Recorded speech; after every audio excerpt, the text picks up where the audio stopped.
Muito boa noite, meus queridos irmãos e irmãs. Eu quero desejar a cada um de vocês graça e paz. É uma alegria muito grande voltar com mais uma live dentro da nossa semana de patrística, que está sendo uma grande maravilha, né? Nós já tivemos uma primeira live com o padre Bruno do Espírito Santo, que deu uma visão geral do tema da patrística. Depois nós tivemos o padre Evandro Landri e o padre Paulo Visentainer, conversando também conosco sobre Eusébio de Cesareia, sobre Justino Mártir. Ontem tivemos uma live extraordinária com o padre Douglas Pinheiro e Reinaldo Bezerra, falando um pouco a respeito já do Espírito Santo na era patrística como experiência e artigo de fé. Mas hoje nós vamos tocar um tema bastante específico, porque nós tivemos uma palestra durante o nosso Congresso de Patrística que foi realizada pelo diácono Eddie Emsley. E não tem, na minha opinião, ninguém melhor para falar do diácono Eddie Emsley e falar da obra que ele escreveu do que o padre que prefaciou o livro dele aqui no Brasil, que é o padre José Eduardo. Eu quero, padre, lhe desejar as boas-vindas, pedir para o senhor se apresentar, caso alguém não lhe conheça, por favor. Acho que a gente tem que sempre se apresentar, porque, independentemente de qualquer coisa, ninguém é obrigado a nos conhecer, né?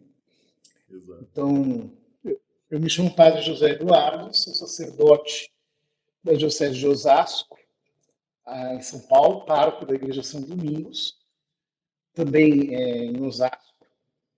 Eu sou doutor em Teologia Moral pela Pontifícia Universidade da Santa Cruz, em Roma.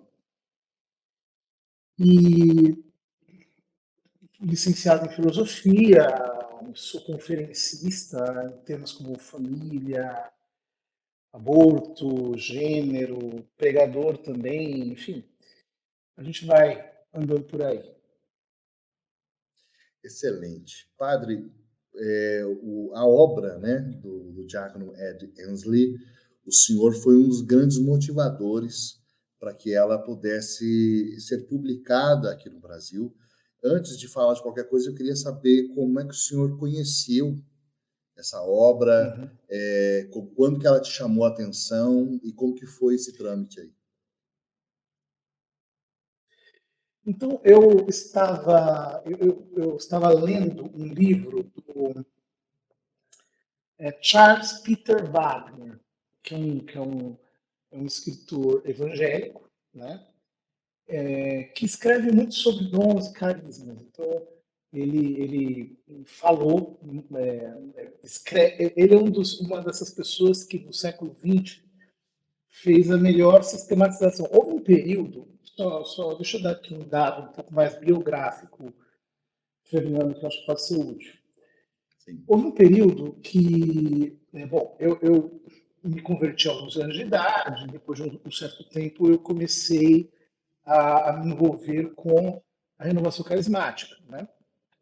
Só que depois eu entrei para o seminário e esse tema ficou meio que desligado para mim, porque na formação do seminário a gente naturalmente não se preocupa com a ênfase carismática, então eu fiquei me formando teologicamente. Depois que me ordenei, eu tive que lidar com essa realidade, inclusive na minha vida, né? E por isso eu fui estudar. Então eu tive que estudar autores que tivessem tratado do assunto. Portanto, também autores evangélicos. Não foram só os católicos que escreveram sobre esse assunto. Houve sistematizações importantes entre os autores evangélicos, porque, inclusive, como lhes falta, né, o monitoramento de um magistério, como nós temos na Igreja Católica, eles aprendem muito com as suas próprias experiências, né? Vão aprendendo por alternativa e erro. Então, ali, de fato, tem coisas interessantes. E um dos que falou bastante sobre dons e carismas foi o Charles Peter Wagner. Eu estava lendo um livro dele, e nesse livro aparece aí a indicação do livro do Ed Ensley. um diácono católico que, em 1983, escreveu um estudo, né, que depois acaba se tornando um livro, Songs of Wonder, Som de Maravilha, seria a tradução mais literal, e aqui em português, então, nós traduzimos por Som de Milagres. Foi muito difícil conseguir esse livro, porque a gente não consegue comprá-lo facilmente pela internet. Então, aproveitei que uma amiga minha foi para os Estados Unidos e ela me trouxe 2 exemplares, né? Então, eu mesmo, pessoalmente, falei com o pessoal da Eclésia, fazendo a sugestão de apresentarem uma tradução brasileira desse livro. E, efetivamente, foi o que aconteceu. Eles me pediram para prefaciar. E é uma obra de referência, uma obra que tem bastante importância sobre esse tema específico que é o dom das línguas, né? Excelente, padre. Eu queria assim que de início a gente pudesse conceituar, até para poder posteriormente encontrar isso, como Ed Ensley faz, na era patrística. Assim, nós temos um público bem diverso participando do Congresso de Patrística. Queria que nos ajudasse a responder a pergunta: o que é o dom de línguas? Uhum. Olha, é uma pergunta cuja resposta não é fácil de ser dada. Por quê? Ao longo da história da igreja, e eu acho que isso é uma coisa muito importante a gente entender, porque, veja, os evangélicos, por exemplo, eles trabalham com a fenomenologia, digamos, do dom de línguas a partir do movimento pentecostal, né? E, portanto, eles desconsideram tudo que veio antes desse movimento. Por que eu começo essa resposta por aqui? Porque é muito difícil dar uma definição desse dom, assim como de qualquer outro carisma. Né? É muito difícil dar uma definição dele que não parta de uma certa análise fenomenológica, ou seja, o que de fato, ao longo da história da igreja, se sabe ou como se viveu o carisma das línguas. Né? Eu acho que a gente enfrentar o tema a partir da fenomenologia dele, né? A partir da análise do fenômeno do dom de línguas, é importante porque, vejam, nós temos uma certa. Existem muitas arapucas mentais montadas e que podem criar problema para nós. Uma delas, por exemplo, é que aquilo que se chama de dom de línguas tem manifestações muito variantes no Novo Testamento. Por exemplo, o que aconteceu em Pentecostes é completamente diferente do que Paulo relata em 1 Coríntios 14. Quando São Paulo, em 1 Coríntios 14, fala de um dom estático, de que a pessoa fala mistérios, etc., e que ninguém entende, que a pessoa fala consigo mesma e com Deus, etc., e ele, inclusive, diz que ele fala mais do que todos, ele utiliza esse tipo de expressão mais do que todos eles, embora diga que quando está na igreja, reunido com todos, ele prefere dizer uma palavra em vernáculo do que muitas palavras em línguas, justamente porque ele pode edificar a igreja pelo ensino, né? É simplesmente o que ele está dizendo ali. Em Atos dos Apóstolos, o fenômeno que acontece é muito diferente. Porque o texto nos diz que cada um falava em na sua língua, na língua deles mesmo. Não diz que eles estavam falando um outro idioma, né? diz que cada um falava conforme o Espírito lhe concedia que falasse, e proclamava as maravilhas de Deus. E cada um entendia na sua própria língua materna. Isso aqui não acontece em 1 Coríntios 14, isso aqui acontece apenas em Atos dos Apóstolos, capítulo 2. Então, nós estamos falando já de partida de um fenômeno polissêmico, ou seja, que ele tem, ao menos aqui, dois significados. Sim. Embora, por exemplo, né, se nós comparamos 1 Coríntios 14 com Romanos 8, 26, me parece que nós temos já uma terceira espécie de línguas, porque, veja, tanto em Atos quanto em 1 Coríntios 12 e 14, também 13, 12, 13 e 14, aquele que fala em língua é o estático, é a pessoa. Né? São Paulo diz, eles falaram em línguas conforme o Espírito lhes concedia que falassem. Em 1 Coríntios 14, diz, aquele que fala em línguas fala com Deus e não com os homens. Diz, São Paulo diz, cantarei em línguas e cantarei com o meu entendimento. Cantarei no Espírito, orarei no Espírito e orarei com o meu entendimento. Portanto, o sujeito da oração é a pessoa.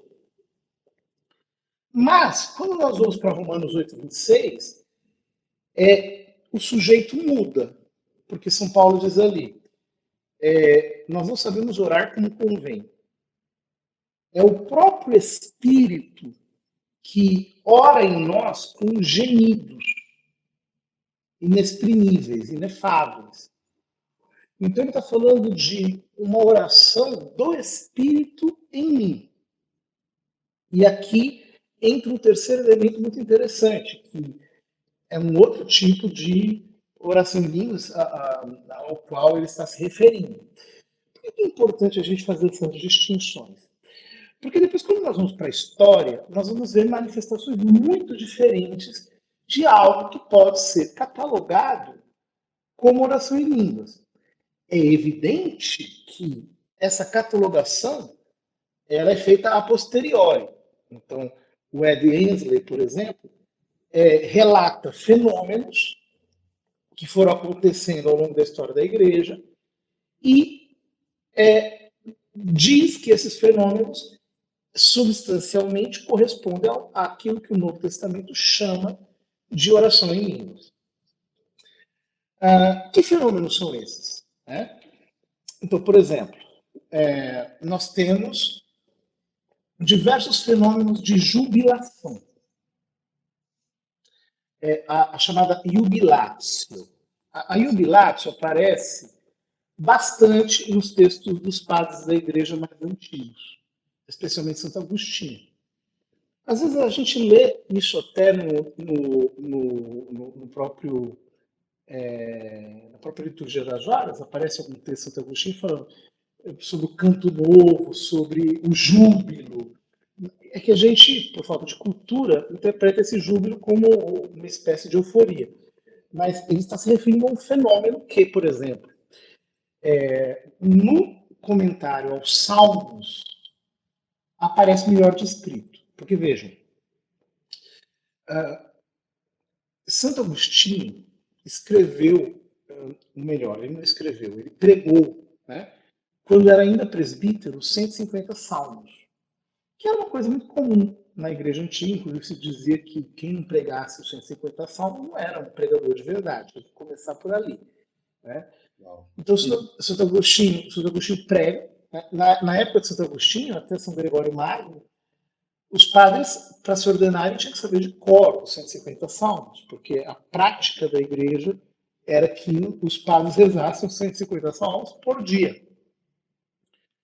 50 de manhã, 50 de tarde, 50 à noite. Né? Uma coisa assim. Né? A salmo no dia sempre foi considerada a oração oficial da igreja.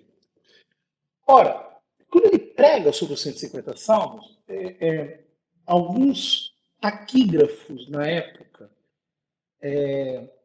fazem anotações. Então eles vão escrevendo o sermão, mas eles não se limitam a escrever o sermão. eles também escrevem a reação dos ouvintes.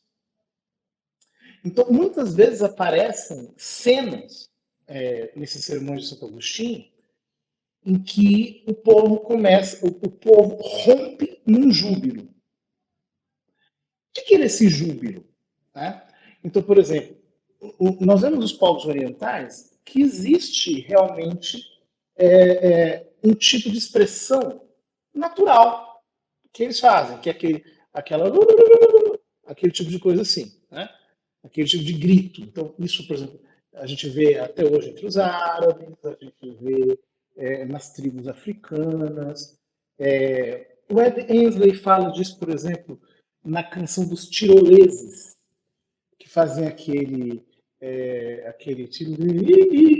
que é um tipo de expressão de alegria que é verbal, mas não é lógica. É verbal, mas não é inteligível. Né? Então, ele demonstra que, de fato, havia essa realidade da jubilação, de pessoas que jubilavam na igreja, às vezes igrejas inteiras que começavam a jubilar. E isso não era tratado como algo extraordinário, como algo absurdo. Não, isso realmente era uma experiência normal naquelas comunidades na época dos padres da igreja, mais ou menos. Né? Se a gente vê as descrições das pregações que eles faziam na época, a gente percebe que eram pregações extremamente carismáticas, do ponto de vista de serem efusivas, serem verdadeiras, muito fortes, muito enfáticas e veementes, etc. E havia uma reação espontânea da igreja como um corpo, que era chamada de jubilação. Ora, a jubilação aparece muito relacionada nesses primeiros séculos mais com a ascensão do Senhor do que com o Pentecostes, para nossa surpresa. Né?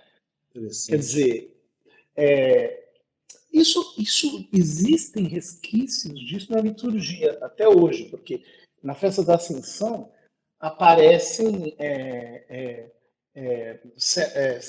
antífonas e salmos, coisas do tipo, que dão conta dessa relação. Né? Dizem, por exemplo, aclamai o Senhor a terra inteira, jubilai, rejubilai, etc. Aclamai com júbilo ao Senhor. Então, esse tipo de expressão, que acompanha muito o mistério da ascensão, nos primeiros séculos, é o que caracteriza realmente o que eles entendem como jubilação. Ou seja, o fato de o Senhor subir aos céus, aclamado como um rei, como um herói triunfante que sobe ao pódio. No fundo é isso. Então, a jubilação tem a ver com esse grito de vitória, de admiração, de exaltação, de júbilo, por causa de quem o Senhor é, e da vitória que o Senhor realizou. Porém, né, com o decorrer dos séculos, esses fenômenos vão ganhando formas diferentes. Então, por exemplo, há manifestações de júbilo nos cantos espirituais que aconteciam nos mosteiros após o ofício divino, dos quais surgiu, ou teria surgido, o gregoriano. Né? Até hoje nós vemos em partituras antigas certas sílabas, né? A, E, O, I, O, A, coisas desse tipo assim, no final das partituras gregorianas.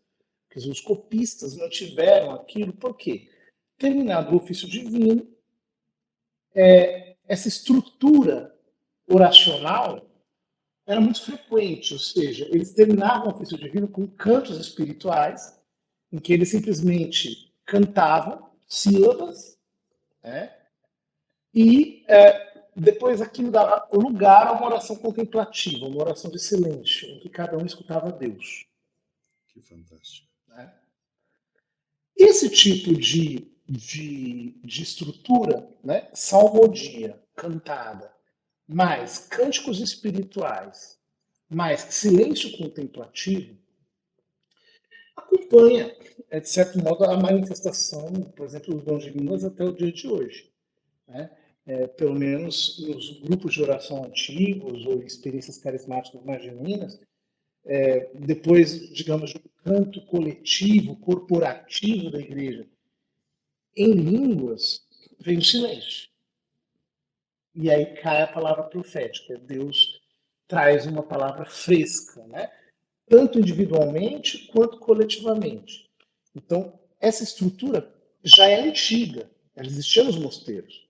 Ô padre, que interessante isso que o senhor está falando, porque os irmãos mais antigos vão recordar que o padre de Grandes chegava a ser sistemático, ele chegava a ficar irritado quando isso não acontecia, né? Depois de um cântico, que não caísse esse silêncio para que viesse uma palavra profética. Agora o senhor falando isso, eu recordei dele. O próprio padre Eduardo Dougert também insiste muito nisso. O padre Jonas insistia nisso. Muito interessante ouvir.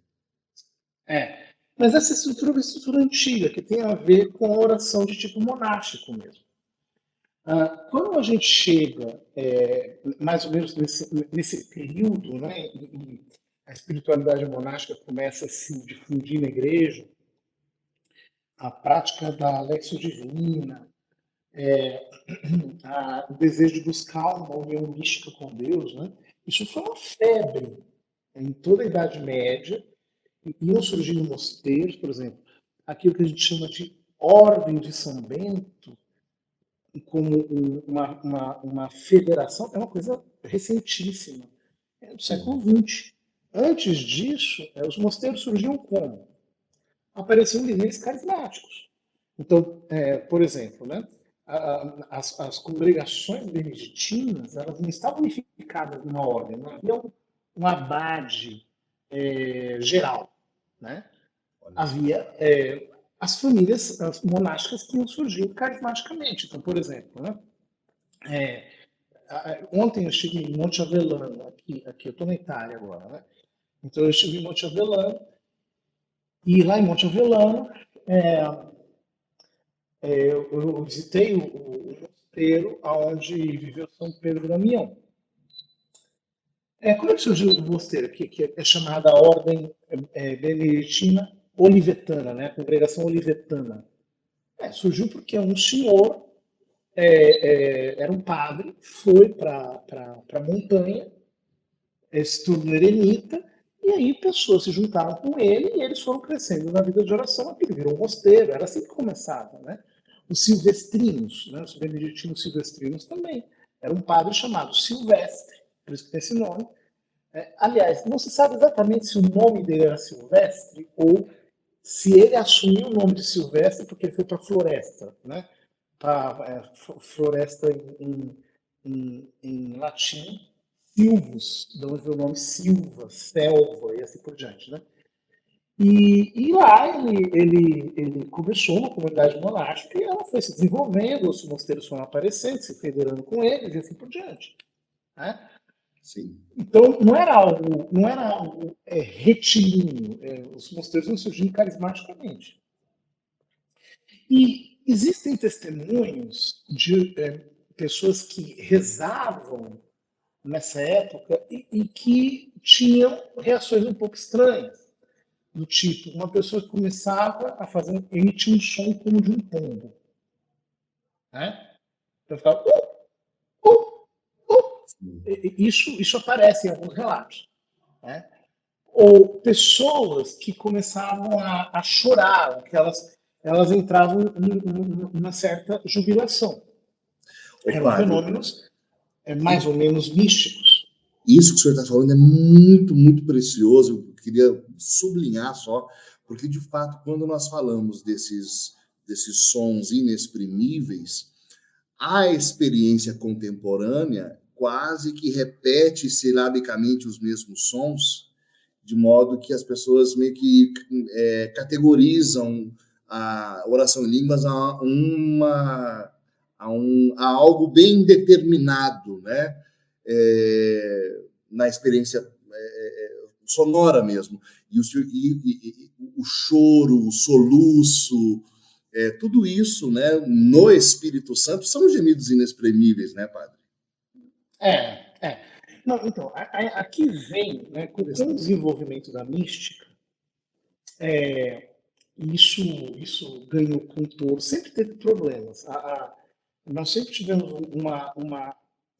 uma crise quando se é estabelecida, quando se estabeleceu, digamos assim, uma espécie de movimento místico na igreja, né? O movimento místico, o movimento carismático, isso sempre gera uma tensão em relação à hierarquia. E é uma tensão boa, ela tem que existir porque a hierarquia está aí para disciplinar. Ela não está aí para ficar simplesmente aprovando tudo. Ela tem que disciplinar para que as coisas sejam feitas de acordo com os critérios da palavra, dentro da fé da igreja e assim por diante. Né? Então, o carisma tem que ser podado. E o que aconteceu foi que surgiram diversos grupos, né, que tiveram manifestações tipo línguas, manifestações desse tipo de jubilação, coisas desse tipo, e que a igreja foi lidando com isso ao longo do tempo. Né? É interessante dizer uma coisa, que eu acho que é preciso a gente fazer uma primeira depuração conceitual, me parece importante nessa altura do campeonato. Vamos lá. Que é o seguinte, o que é a oração? É importante a gente ter ideias claras sobre isso, porque se a gente não tem ideias claras sobre o que é oração, a gente vai cair em erros grotescos. Né? Então, a palavra oração, ela vem do latim oris, boca, né? Ratio, os mais ratio. Então, oratio é a razão da boca. Isso aqui é uma oração. Por isso que a gente chama uma frase na gramática de oração. Porque uma frase, ela é a razão expressa. A razão, de algum modo, expressa. Mas essa definição de oração é uma definição muito material. Se a gente quiser dizer no sentido profundo, eu diria até teologal, a gente tem que ir além. Né? O que é a oração? A oração é a razão na boca, ou o logos na boca. É o verbo eterno de Deus se exprimindo em mim. Isso é oração. Uau.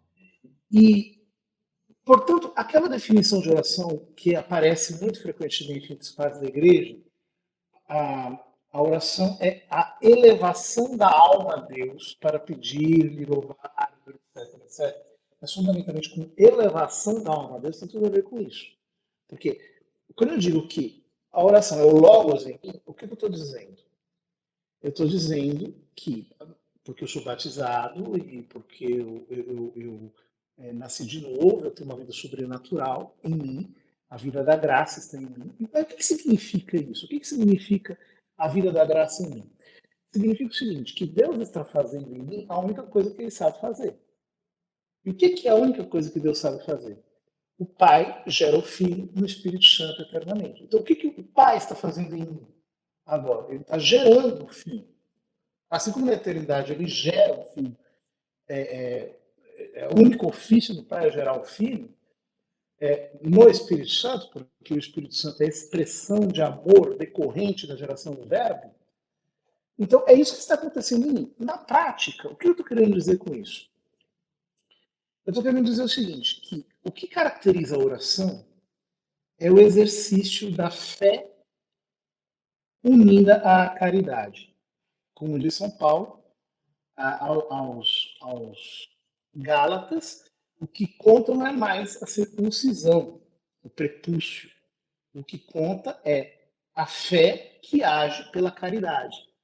A fé que age pela caridade. A fé em mim, o que é? É o Pai gerando o verbo. Isso é fé. O que é a caridade? É que o Pai e o Filho expiram o Espírito em mim. Né? É aquilo que diz a fórmula latina, verbus expirans amorem. O verbo, a geração do verbo, o verbo, ele expira o amor, expira o espírito. Então, Sim. a fé produz a caridade. Por que eu preciso entender isso? Porque o ato principal da oração não é aquilo que está no exterior, ou seja, não é se eu digo uma forma ou outra forma, ou isso ou aquilo. O núcleo da oração é esse ato simultâneo de fé e de caridade. E, portanto, isso todos os místicos, todos os teólogos espirituais são unânimes em dizer que a verdadeira oração não consiste em palavras, ela consiste num suspiro da alma. Fantástico. Quer dizer, é o meu ser diante do ser divino. Né? É a união do meu ser com o ser divino. Por que eu preciso dizer isso? Porque quando a gente estuda, por exemplo, qualquer autor espiritual, né? Não vou nem mencionar um, porque todos são muito unânimes quando eles dizem isso. A oração vocal é a primeira fase da oração. Mas ela tem que ser sucedida pela meditação, pela oração afetiva, pela oração de simplicidade, pela oração de recolhimento difuso, pela oração de quietude, pela união simples, pela união estática, até chegar à união transformante. O que caracteriza a passagem da oração vocal para os outros tipos de oração? É justamente o desapego de fórmulas, de expressões, etc. Portanto, por exemplo, se a gente pega uma obra clássica de espiritualidade, como Contos de um Peregrino Russo, o que ele está descrevendo? Ele está descrevendo a oração de Jesus. Qual que é a oração de Jesus? A oração de Jesus é o peregrino que pega um contador semelhante ao rosário que fica dizendo o dia inteiro: Jesus, filho de Deus, tem de piedade de mim que sou pecador. Até que essa expressão ela não seja mais o meu apoio. Ela se torna uma música de fundo na qual a minha alma se une a Jesus, né, e recebe a vida, a graça dele, em que eu conscientemente, interiormente, me uno a Cristo. Quer dizer, a oração de Jesus, ali descrita, e bem descrita pelos pais do deserto também, com as suas jaculatórias, e descrita pelos pais da igreja, o que é? Ela consiste numa repetição, mas em que a repetição ela já não tem mais sentido. Em que você vai repetindo para que a sua alma se abra para algo que está além da repetição. Né? A repetição ela te coloca num ciclo eterno, é uma forma de meditação em que você vai entrando simplesmente na união com Deus. O rosário deveria ser a mesma coisa. O rosário não é Estava pensando nisso. uma. O rosário não deveria ser uma coroa de Ave Maria simplesmente. Ela deveria ser, as Ave Maria deveriam ser aquilo que permeia o rosário, mas o que faz o rosário ser o rosário é a meditação dos mistérios de Cristo, que me faz comungar Cristo pela fé. Né? Quer dizer, cada mistério do rosário é uma espécie de comunhão espiritual na qual eu me alimento de Cristo pela fé e o amo. Então, o núcleo da oração sempre vai continuar sendo a fé e a caridade, basicamente. Né? Já Santo Inácio de Antioquia dizia na sua carta aos Magnésios que depois da união do Pai, do Filho e do Espírito Santo, a união mais forte que existe é a união entre a fé e a caridade. Né? Que a fé e a caridade são a água e o sangue que manaram do lado aberto de Jesus. Santo Inácio de Antioquia diz isso. Né? Por que eu estou dizendo isso? Porque as pessoas elas se apegam muito ao fato de se a locução que eu estou pronunciando é uma locução X ou Y, porque assim, isso varia. Né? Então, por exemplo, as pessoas que frequentam determinados ambientes de oração, o pessoal até brinca. elas acabam dizendo as mesmas palavras em língua, né? É o tal do shurikantas, etc. Essas coisas todas, né? Que isso Exato. daí acaba até, o pessoal acaba até brincando um pouco com isso, porque eles dizem, nossa, no fundo parece tudo uma imitação, um está imitando o outro. Quer dizer, se você analisar materialmente, pode ser isso mesmo, mas a oração não é isso. A oração é que está por baixo disso. Exato. Quer dizer, enquanto eu estou orando em línguas, eu estou unido a Deus em fé e caridade, essa oração, por sua própria natureza, deveria me levar à contemplação. Ela deveria me conduzir à contemplação. Assim, por exemplo, quando uma pessoa começa a rezar, ela se converte, ela começa a rezar. Então ela reza, Pai Nosso, Ave Maria, Crê em Deus Pai, Salve Rainha, ou sei lá, parece que ela está conversando com a parede. Mas se ela persevera na oração, de repente algo começa a falar dentro dela, e ela começa a se envolver com aquela palavra pronunciada no seu espírito, de repente pode ser mais útil para essa pessoa, ao invés de ficar, como dizer Santo Inácio, aliás, ao invés de ficar preso a uma fórmula, a pessoa simplesmente dizer uma palavra. Então, Pai, Pai, Pai, Pai. E mergulhando na realidade do Pai. Ou Maranata, Maranata. E mergulhando cada vez mais em Deus, a partir do apoio dessa palavra. Alguns autores espirituais até dizem que basicamente deveriam existir duas palavras, né? Uma em relação a Deus e outra em relação a nós. Então, por exemplo, Deus, Deus. E quando em relação a mim é pecado, pecado, perdão, perdão. Algo desse tipo. Ou seja, É meio a estrutura da oração de Jesus, né? é meio a estrutura da oração de Jesus, né? Jesus, Filho de Exato. Deus, tem de piedade de mim, que sou pecador. Então, essa balança. Ora, se a locução exterior é um canta labachúrias, é um aleluia que a pessoa vai dizer continuamente, aleluia, aleluia, aleluia, aleluia, é um lá, lá, lá, tanto faz. Isso não é oração. Quer dizer, o que se entende aqui por expressão de oração de língua é um tipo de oração que não é mais uma oração do ponto de vista do pensamento. Ela não é fruto mais de uma ideia articulada. Ela é um tipo de oração que nasce diretamente do espírito. Então, quando nós começamos a entender isso, Nossa. fica muito mais fácil a gente desmistificar os preconceitos que existem contra o dom de línguas. Quer dizer, se eu estou orando em línguas de verdade, eu estou apenas rezando, me deixa rezar em paz. Ô, padre, Você não sabe o que está rolando aqui dentro. dentro dos níveis de oração, o senhor estava falando que o início é a oração vocal e que nós vamos, ao avançar, nós vamos rompendo, me permita colocar com essa linguagem, a barreira da linguagem, de dois modos. Existe aquela contemplação, aquele silêncio de quem entrou na presença e a presença o toma. Então, assim, é aquela contemplação que a gente não tem palavras, e é um silêncio que enche, mas também é um romper a linguagem, essas palavras que já não tem mais, ou seja, eu não estou, já não importa mais aquilo que eu estou verbalizando, mas aquilo que está no fundo. Eu percebo que talvez como católicos damos grande valorização a essa experiência do silêncio contemplativo, mas talvez tenhamos abandonado essa segunda via, que também é um romper, né, e ir mais além na oração. Não sei se estou me fazendo entender, padre.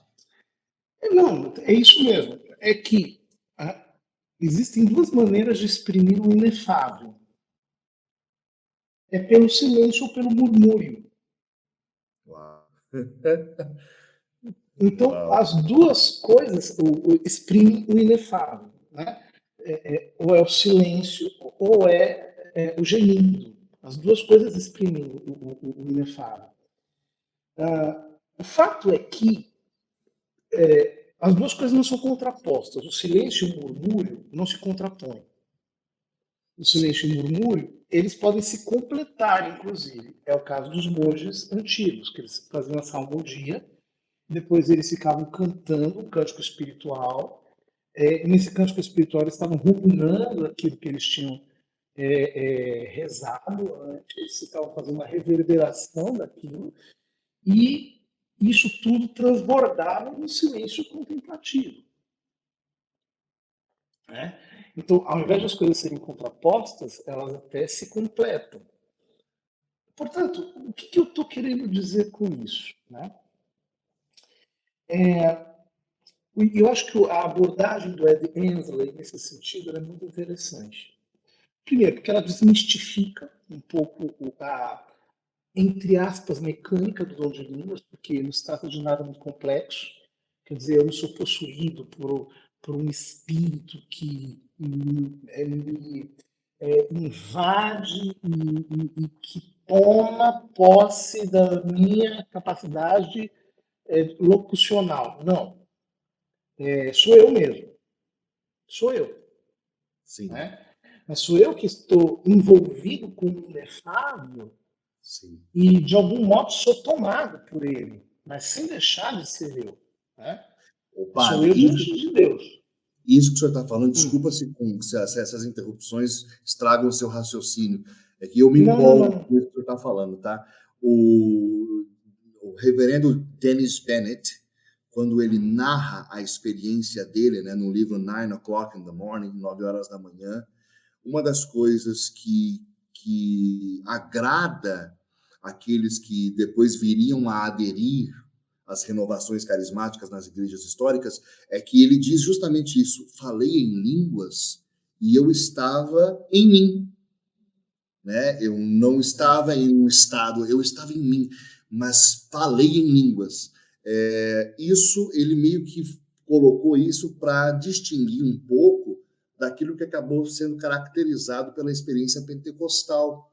É correto dizer que para a maioria dos pentecostais eles acabaram interpretando a experiência deles como algo um tanto quanto assim a pessoa perdendo o controle de si?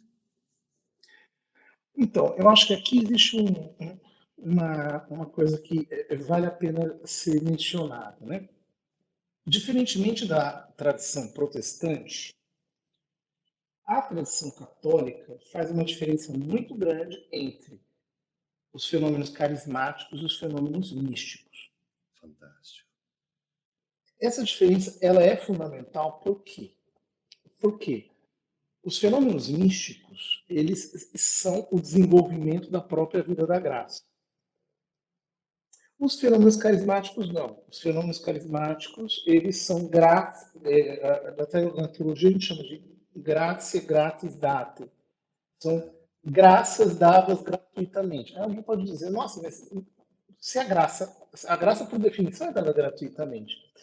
Sim, é verdade.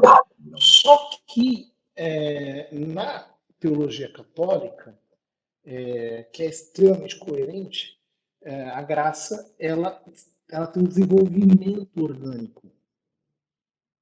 Só que muitas vezes Deus ele concede transitoriamente, sem mérito algum e sem nenhuma colaboração da pessoa, uma graça que é dada assim naquele instante. Né?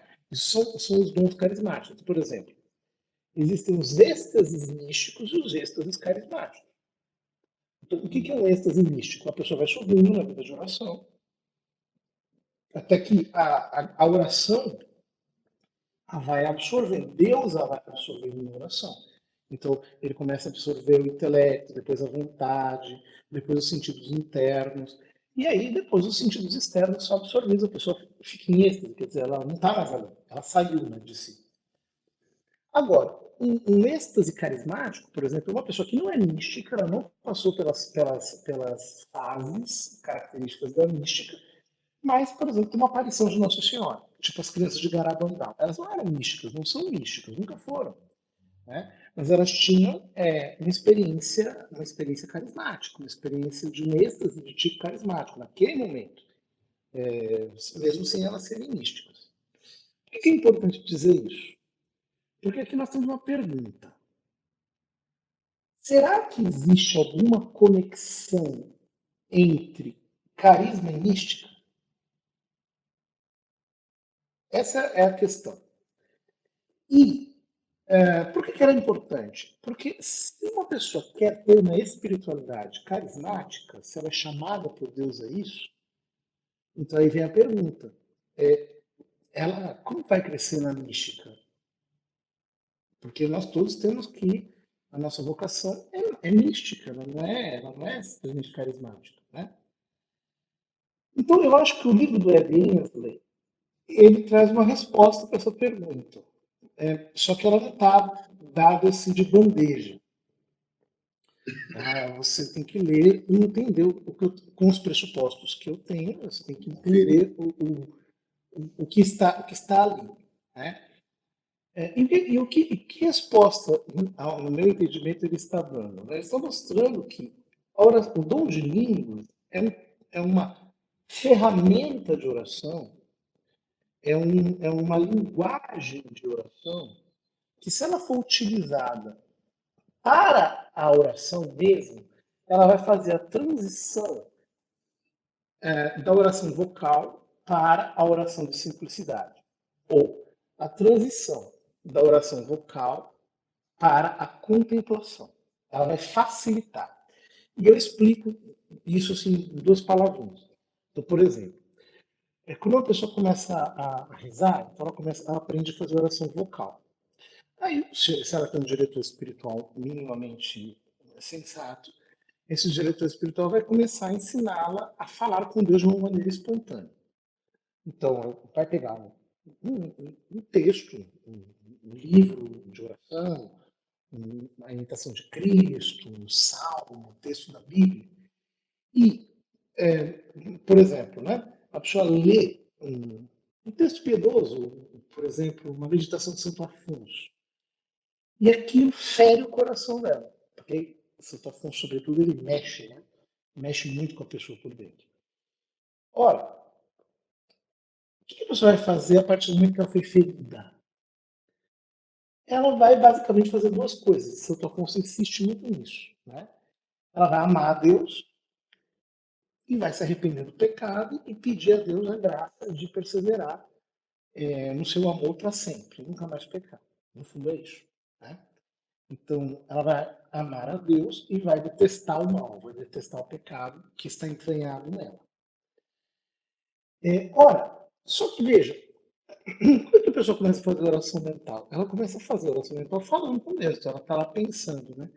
Jesus, tem misericórdia de mim, eu sou pecador, quantas falhas eu tenho cometido, eu me confesso com frequência, mas eu recaio, me ajuda com a tua graça, etc. Tal. Tudo bem. Mas chega um momento que o assunto acaba. Que se a pessoa ficar conversando mentalmente com Cristo, o assunto acaba, ela não tem muito mais o que dizer. O que ele vai fazer depois disso? Então, possivelmente, o instinto natural, a lógica, ela vai se fixar numa frase, ela vai se fixar numa palavra. Mas, ao se fixar nessa frase, ao se fixar nessa palavra, ela, se ela quiser subir na oração, ela vai ter que se desapegar disso. Então, de que forma eu posso. Isso acontece até na nossa comunicação humana. Por exemplo, a gente está diante de um bebê. Aquele bebê nos arrouba, né? Ele nos fascina. Então você fica lá fazendo sons, fica fazendo sons com aquele bebê, ininteligíveis para você e para ele, mas que estão comunicando alguma coisa, mas que é inefável, é indizível. Ou seja, a oração vai desembocar necessariamente no inefável. Só que, como exprimir o inefável é muito difícil, e o silêncio ele pode se tornar ócio, né? E a oração não é um ócio. Isso aqui nos tira das garras do quietismo, né? A oração ela consiste em atos sobrenaturais de fé e caridade, né? Então, a oração em línguas ela pode ser uma ferramenta muito importante para nos transicionar de uma oração vocal para a contemplação, exatamente como os monges faziam antigamente. Mas para isso eu tenho que parar de tagarelar com um papagaio, eu tenho que parar de simplesmente ficar imitando, e às vezes a gente tem que reconhecer que em muitos ambientes ditos carismáticos acontece isso, as pessoas oram em língua simplesmente por falar, por embalismo, né? Elas vão se embalando umas às outras naquela mesma atmosfera, e eu tenho que rezar de verdade, tem que ser um momento de oração íntimo para mim. Né? E aí eu termino dizendo o seguinte, eu termino assim, só para te responder a pergunta, né? Sim. Dizendo o seguinte, que o movimento pentecostal, ele ligou excessivamente o dom de língua a uma manifestação do tipo estático, né? Ou seja, aquele que ora em línguas ele tem que receber um tranco emocional, um tranco psíquico, um tranco de tipo sentimental, e ele tem que ter afeições espirituais exacerbadas. Então, todo o movimento pentecostal se baseou muito nisso. E é muito fácil que as pessoas elas acabem até transformando essa linguagem num dialeto carismático. Né? Então, a pessoa começa a falar em língua, ela começa a rodar, ela começa a fazer coisas excêntricas, ela começa a ter manifestações excêntricas que são dela, mas que elas acabam sendo indisciplinadas e coisas do tipo. Ao meu ver, o movimento carismático que surgiu na década de 60, ele corrige esse erro, devolvendo a oração em línguas e as manifestações carismáticas aquela quietude, aquela serenidade que caracteriza uma oração espiritual. Ou seja, que ela não é uma agitação emocional, pelo contrário, ela é uma quietação que vai me permitir manter tranquilas as águas das emoções para transcender até a unidade com o espírito. Extraordinário, padre. Hoje se liga muito a oração em línguas, ao fenômeno, a meio que uma catarsis, né? É justamente isso que o senhor estava falando, essa explosão de sentimentos, ora de alegria ou de choro, e aí isso, querendo ou não, por causa dessa influência pentecostal, acaba tomando alguns meios carismáticos hoje em dia, né, padre? Porque quando a gente vê nos inícios da renovação, esses primeiros homens e mulheres que marcaram a vida da renovação, era nítido que a oração em línguas levava a uma oração a um momento de quietude. Isso era muito comum. Né? O problema é o seguinte, é que aí entram as influências de tipo cultural, né? Porque nós somos seres humanos, então nós temos influência cultural. Por exemplo, alguém que cresceu num ambiente pentecostal e que aprendeu certos trejeitos ou maneirismos, ele, de certo modo, tenderá a reproduzir esses trejeitos, esses maneirismos ao longo da vida. E mesmo a catarse, ela não pode ser demonizada, porque é um fenômeno psicológico necessário. Todos nós, quando estamos, assim, digamos, sobrecarregados emocionalmente, quando nós estamos numa situação de tristeza ou de uma alegria contida, sei lá do que. Né? Todos nós precisamos da catarse. A catarse é uma forma de esvaziamento. Inclusive, existem técnicas de meditação no Oriente, isso, né, não tem nada a ver conosco, que usam muito até de catarse física, né? A pessoa, por exemplo, fazer movimentos, etc., até ela tem um certo exaurimento para poder desfrutar de uma tranquilidade. São coisas naturais, humanas. Né? Isso não tem nada a ver com o Antropológico. sobrenatural. É um fenômeno antropológico normal. Então, desde as místicas do tipo sufista, que eles rodam, rodam, Uhum. rodam, rodam, rodam, rodam, naquela dança, né, eles vão realizando uma catarse, quando para, eles experimentam uma espécie de Uhum. calma, até essas práticas da chamada meditação dinâmica, que são inspiradas um pouco no sufismo também, em outras práticas hindus e assim por diante. Mas, repito, são coisas naturalistas. Né? Sim. Nós temos que ser conduzidos por Deus para uma outra atmosfera. Isso, quando, por exemplo, entra numa realidade brasileira, em que você tem um chão afro-ameríndio forte, então não é muito difícil que acabe assumindo certas linguagens que são características dos cultos afro-ameríndios. Então, enfim, né, desde a manifestação um pouco mais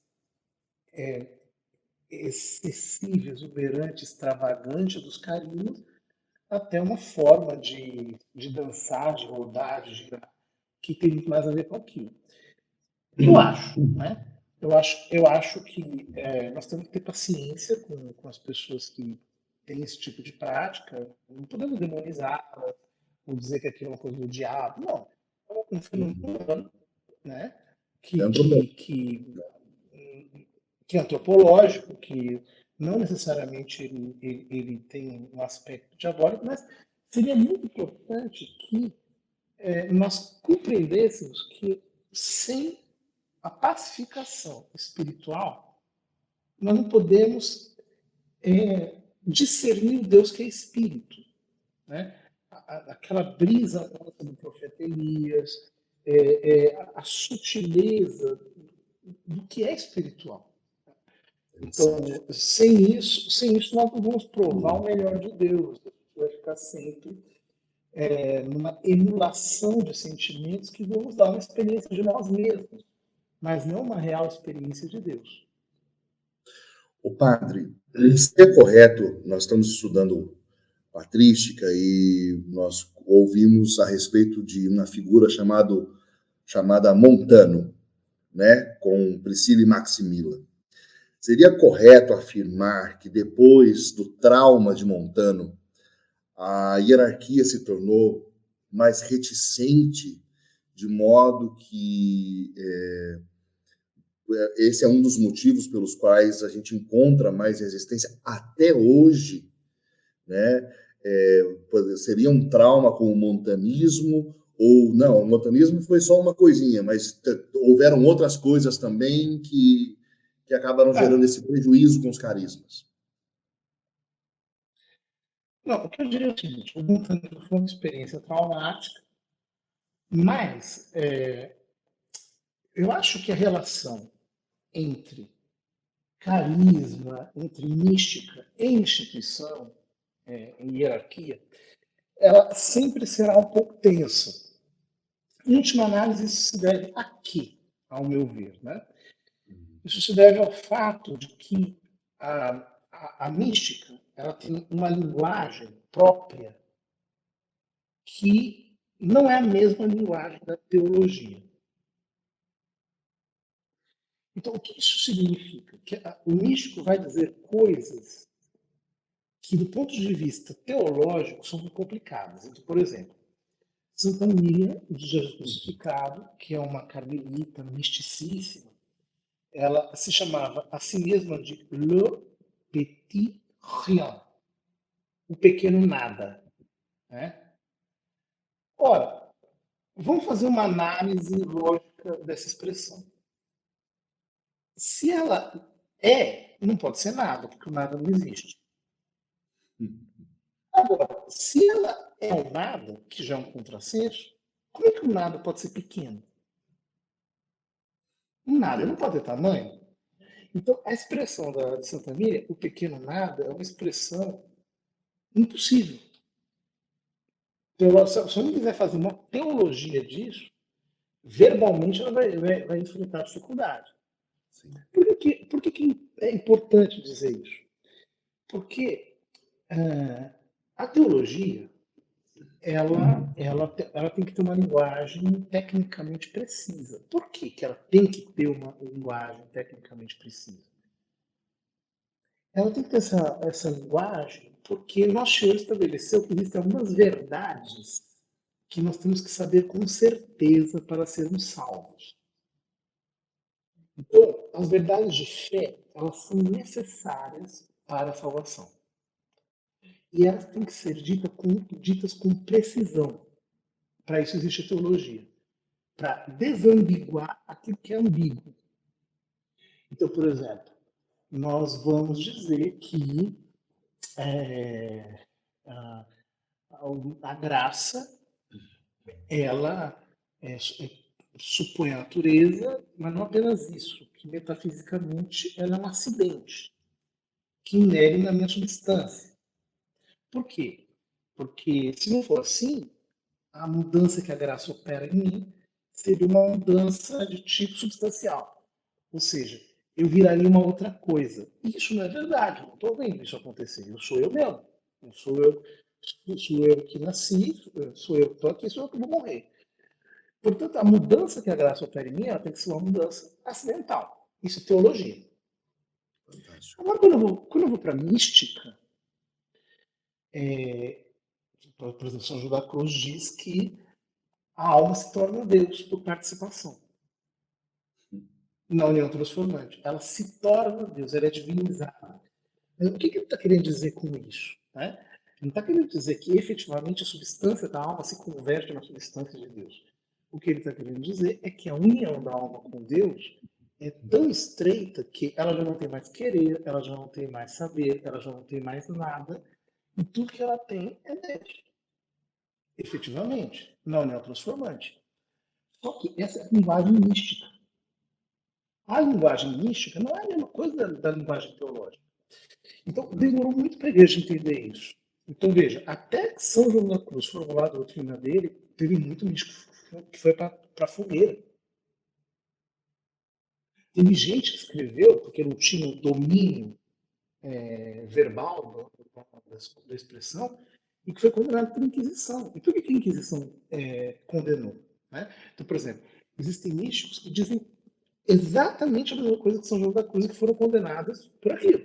Por exemplo, místicos que dizem assim, que quando a alma ela chega à união divina,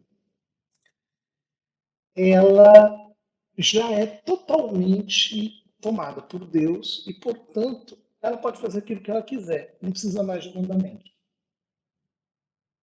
Uhum.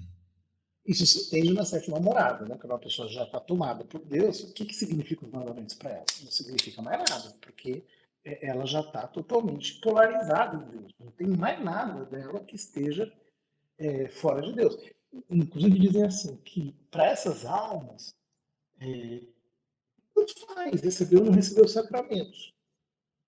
Elas recebem porque a igreja manda receber, tem que receber. Mas a união delas com Deus já ultrapassou esse nível. É verdade. Eu consigo imaginar, por exemplo, São João da Cruz, da sétima morada, angustiado para se confessar.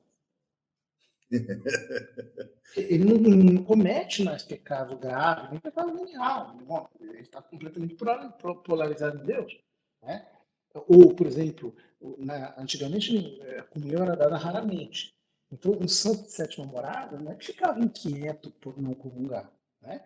Ele estava totalmente possuído por Deus. Então, quando podia, quando era o caso, ele comungava, mas já não faz parte da vida dele uma dependência tão grande, por exemplo, de uma fórmula ou de algo que, para quem iniciante na vida espiritual, é absolutamente fundamental. Sim. Agora, quando a Inquisição lia isso, isso tem sabor do quê?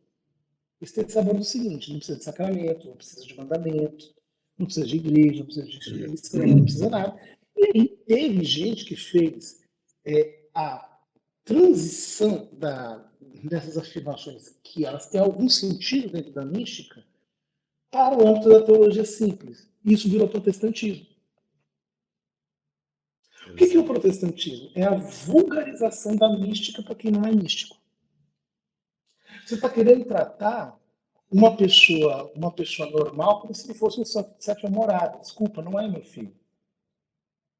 Então, todo o lance do quietismo, todo o lance de ser salvo apenas pela fé, de ser possuído pela fé, de ter apenas a graça perante a alma, isso é muito verdade para quem está na sétima morada. Mas para a Dona Maria, que está começando agora a caminhada dela na vida espiritual, por um maconheiro que se converteu ainda ontem, ele precisa ir em missa, ter sermão, confessar muitas vezes, tem que aprender a rezar. Etc. Ele precisa muito daquilo. Isso significa que os sacramentos são dispensáveis? Não, não é isso que eles estão dizendo. O que eles estão dizendo é que dentro de um estado místico elevado, tudo isso ganha uma nova dimensão. Ora, só para concluir. Não, perfeito. Se a gente entende que a mística e a teologia têm linguagens diferentes, então a gente vai perceber que o que caracteriza o cuidado da igreja para com os místicos não é o trauma montanista em si mesmo. O trauma montanista, e todos os outros traumas, e existem coisas muito piores do que o montanismo ao longo da história da igreja, nós não podemos esquecer que por causa da crise molinista, São João da Cruz e Santa Teresa foram censurados e não se podia ler nem sequer nos mosteiros. Basta dizer isso. Né? Embora o Juan de Molinos foi condenado, a teologia dele foi condenada, mas se a gente reler numa perspectiva João Cruciana, né, a gente percebe que talvez ele foi mal entendido, assim como outros místicos ao longo da história da igreja. Portanto, a crise montanista ela é um sintoma de um problema real. Que problema é esse? A mística utiliza uma linguagem que é muitas vezes metafórica, ela está tentando descrever aquilo que é inefável e que dentro daquele contexto tem razão de ser e de ser dito desse modo, enquanto que a teologia não está descrevendo experiência nenhuma. Ela está fazendo uma reflexão analítica e sintética acerca das verdades de fé que são necessárias ser conhecidas com certeza para a nossa salvação. São dois modos de discursar completamente diferentes. Padre, extraordinário. É a última pergunta que eu queria fazer. Nosso tempo avançou, mas é que isso aqui eu tenho certeza assim da riqueza de como as pessoas vão beber isso, como vai ser edificante.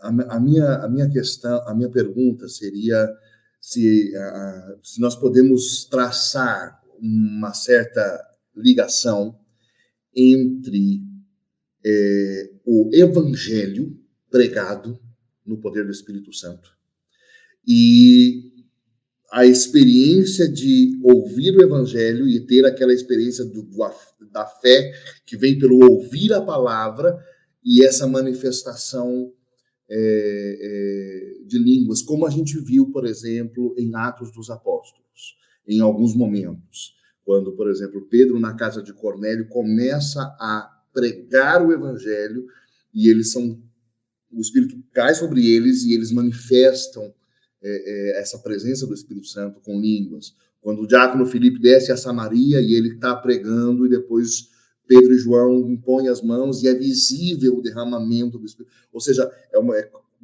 meio que uma consequência disso, e a gente percebe que naquele contexto de igreja primitiva, de novo, por causa, né, desse congresso de patrística, né, a gente está falando sobre isso, que havia esse cuidado antes de administração de sacramentos, antes as pessoas eram expostas à pregação do evangelho para gerar a fé. depois vinha o catecumenato, depois vinha a purificação e iluminação, ou seja, tinha um certo processo, né? Isso, de certo modo, vai se perdendo, vai se diluindo, e agora eu espero que eu não confunda muito com essa minha colocação, mas quando começam a surgir até algumas heresias, como por exemplo os cátaros, e depois outras realidades pós-reforma, na, na ânsia deles de querer voltar aos Atos dos Apóstolos, eles retomam a questão dessa pregação do querigma, do evangelho, e eles passam a relatar essas experiências também, né? É o caso do pietismo, é o caso dos morávios, é o caso... Eles passam a relatar, olha, tem pessoas aqui... E ao longo de toda, né, nós temos relatos disso, John Fletcher, o pessoal que andava com John Wesley, com Charles Wesley, e daí por diante.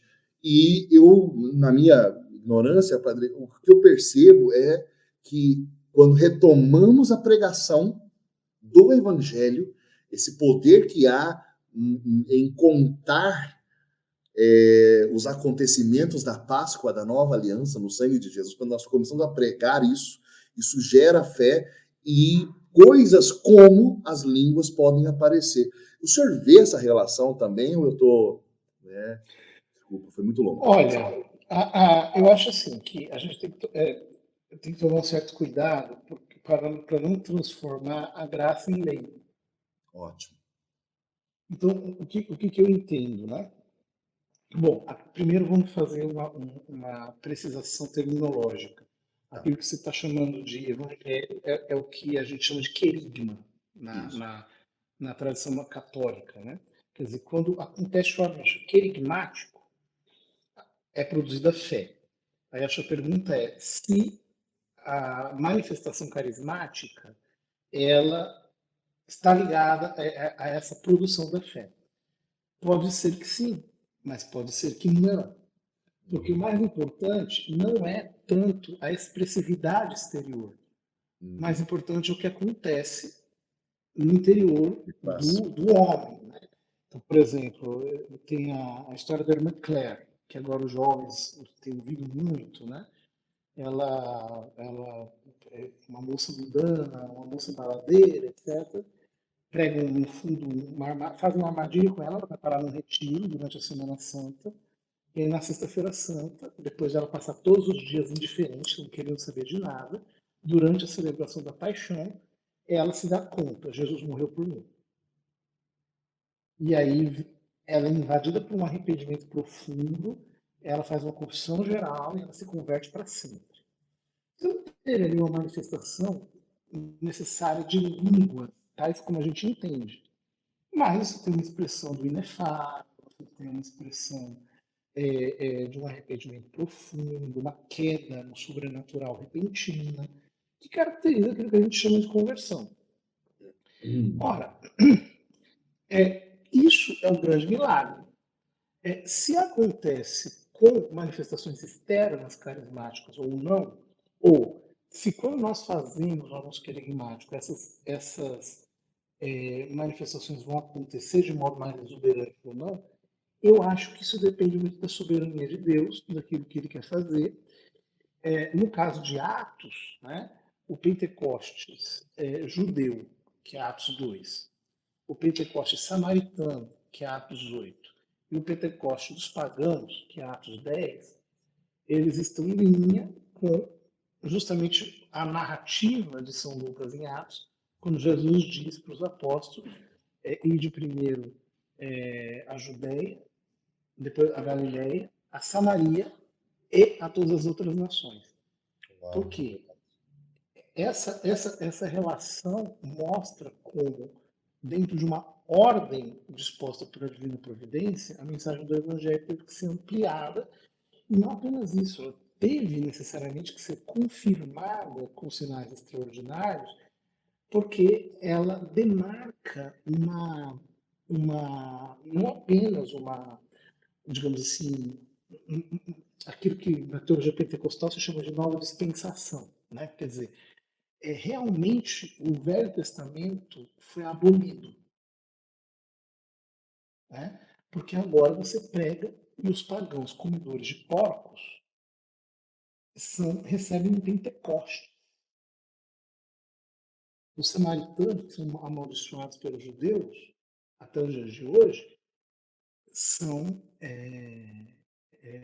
digamos, objeto de um Pentecoste. Ou seja, isso dentro do relato lucano dos Atos dos Apóstolos tem uma razão de ser. Agora, se a gente transformar isso num padrão, nós vamos correr o risco de, como que enjaular a graça numa determinada ritualidade, e aí você entra numa forçação de barra carismática, uma forçação de barras carismática, que é exatamente o que me parece que é o mais oposto a um fenômeno genuinamente carismático. Entendo, padre. É interessante, porque quando a renovação quis preparar, logo nos inícios, ajudar as pessoas a se abrir para essa graça, ela criou o Seminário de Vida no Espírito Santo e outras realidades, e ela quis, de modo, né, ela colocou essa disposição como realmente o querigma é algo que vai ajudar a criar as predisposições para que realidades como, né, manifestações como línguas possam acontecer na vida de alguém, né? Por isso eu acabei traçando esse paralelo. No caso da renovação carismática, porque o que acontece? Aqui entra já o dom de línguas com uma expressividade de oração, com uma linguagem de oração, né? Que eu posso simplesmente fluir nela. Né? Que muita gente se escandaliza com isso. Por exemplo, né? Os seminários de dom do Padre de Grandes, em que o Padre de Grandes começava ele dizia, ele travava as pessoas pela oração em línguas, né? O próprio, tem um vídeo do Padre Jonas também, falando em línguas assim, Famoso. de uma maneira natural, que os tradicionalistas utilizam muito para atacar o dom de línguas, para ridicularizar, etc. O que eles estavam fazendo ali era simplesmente mostrando que o dom de línguas é uma linguagem de oração. Então, assim como em Atos e em 1 Coríntios se diz que aquele que ora em línguas, ele não está dizendo que, digamos, ele é tomado involuntariamente por uma força. Não. O que o texto está dizendo é: orarei com o espírito e orarei também com a mente. Quer dizer, isso depende do meu arbítrio. E São Paulo chega dizendo, em primeira carta aos Coríntios, que eles precisam ter cuidado, eles precisam parar, eles precisam aprender, eles precisam disciplinar os dons do espírito. Ou seja, isso está, como diz ele, né, o espírito do profeta está submetido ao profeta, é submisso ao profeta. Quer dizer, as manifestações carismáticas, elas têm que ter ordem e decoro. Mas isso também significa que elas podem ser disciplinadas, isso significa que pode haver uma pedagogia carismática que faça com que os dons funcionem de modo mais orgânico, que é o que o padre de Grandes fazia, o padre João e outros tantos. Né? É importante a gente dizer isso, porque senão a gente cai nessas armadilhas, né? Que são armadilhas no fundo pentecostais, que querem amarrar a manifestação carismática a uma espécie de fenômeno inesperado. E se línguas é entendida como uma linguagem de oração, não tem nenhum problema de você conduzir a pessoa através de um anúncio querigmático que vai desembocar no inefável e ela vai começar a fluir numa linguagem que vai tirá-la da simples oração vocal e que vai jogá-la numa oração em que ela não está exprimindo nenhum conceito, mas ela está simplesmente crendo e amando, o que é, no fundo, o núcleo de toda e qualquer oração. Padre Eduardo, eu quero lhe agradecer, sabe, de todo o coração por esse tempo que o senhor dedicou. No meio de uma viagem, né, parou para estar aqui com a gente durante a nossa semana de patrístico. Então, assim, não tenho nem palavras. Muito obrigado. Sem dúvida, eu acredito que isso vai ser de grande, grande, grande edificação. Então, assim, em nome de todos os organizadores do nosso congresso, de todos os congressistas, muito, muito, muito obrigado, padre. Eu agradeço pelo convite, pela oportunidade de conversar com vocês. Quem me segue nas mídias sociais, me siga, né, por favor. Aí então meu arroba do Instagram. E é isso. Estamos juntos. Eu queria pedir para que nós pudéssemos encerrar, padre, que o senhor pudesse nos dar uma bênção. Tá bom. Pela intercessão da bem-aventurada sempre Virgem Maria, São José, seu castíssimo esposo, a bênção de Deus Todo-Poderoso, Pai, Filho e Espírito Santo, desça sobre vós e permaneça para sempre. Amém. Gente, muito obrigado. Que Deus abençoe cada um de nós. Quem ainda quiser entrar, né, para pegar as últimas aulas da nossa Semana de Patrística, ainda é possível, Fernanda? Ainda é possível. Você vai lá no digitalfides.online/patrística e você ainda consegue pegar mais 2 dias aí de congresso, muitas aulas. E não se esqueça, nós vamos ter o lançamento do curso de modo bem sistemático de patrística. São mais de 32 aulas gravadas pelo padre Dr. Bruno do Espírito Santo de patrística, que você pode adquirir e beber disso com muita alegria. Tá bem, gente? Tchau para vocês, tudo de bom. Obrigado, padre, mais uma vez. Tchau, tchau. Obrigado. Tchau, tchau.